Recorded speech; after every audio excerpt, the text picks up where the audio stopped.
terrifying night in the desert, a skinwalker encounter.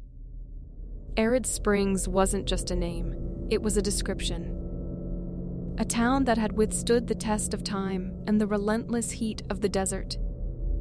For Sarah, Tom, Lisa, and Jake, the allure of this remote place lay not only in its scenic beauty, but also in its myths. Having been friends since freshman year, the foursome had shared countless adventures. But this trip, inspired by Lisa's tales of her hometown, promised to be unlike any other. Lisa had always spoken of Arid Springs with a blend of fondness and caution.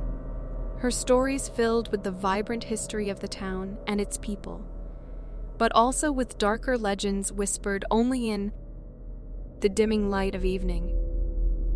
Arriving at the old home of Lisa's grandparents, the friends were enveloped in a wave of nostalgia. Mary, Lisa's grandmother, was a keeper of tales, her voice a melodic blend of warmth and wisdom. But it was Grandpa Joe, with his deep-set eyes and weathered hands, who unveiled the chilling story of the Skinwalker as dusk settled over the desert.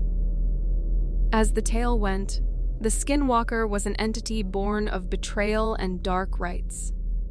A shapeshifter that could assume any form, it was said to feed on the very essence of unsuspecting souls.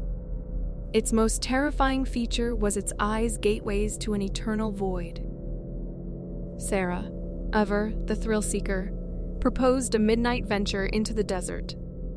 Armed with torches, a sense of adventure, and the skepticism of the modern age, they set out, dismissing the tale as a mere product of folklore.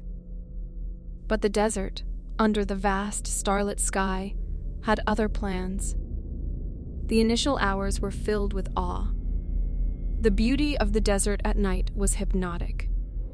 However, when a cold, unnatural wind began to blow, erasing their footprints in the sand, a sense of foreboding took hold. The once familiar sounds of the night were now replaced by an unsettling silence, punctuated only by their own heartbeats. Tom, with his keen eyes, was the first to spot the figure. At the edge of their torchlight, what appeared to be a coyote shifted and morphed. Rising to stand on two legs, its silhouette eerily human. Its skin looked like a patchwork of various creatures, crudely stitched together. And then, those eyes abyssal and haunting. Panic and disbelief gripped them. Recollections of Grandpa Joe's warnings echoed in their minds. They decided to retreat, but the Skinwalker had other plans. It began mimicking their earlier conversations, their laughter, distorting them into something malicious. The desert, once a serene landscape, now felt like a labyrinth of doom. Jake, in a desperate attempt to challenge the legend, defiantly stared into the entity's eyes. The effect was immediate and harrowing. He crumpled to the ground, his body twitching violently, his voice releasing a chilling scream that seemed to emanate from another realm.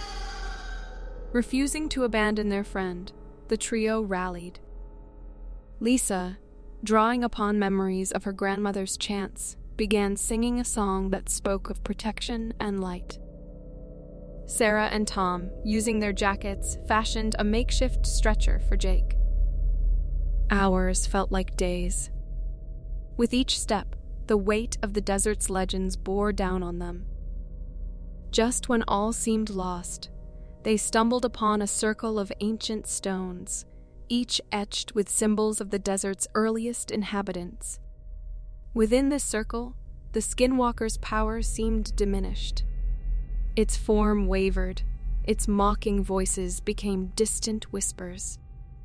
As dawn's first light painted the horizon, the entity retreated, leaving behind a group of friends forever changed. Jake, though scarred, slowly recovered, forever cautious of the night. Back in Arid Springs, their tale was met with a somber understanding. The town, it seemed, bore the weight of its legends with silent resilience. The foursome returned to their city lives, but the desert's mysteries, its terror, and its beauty remained etched in their souls. And Arid Springs continued to stand, a guardian between the world and the ancient horrors of the desert.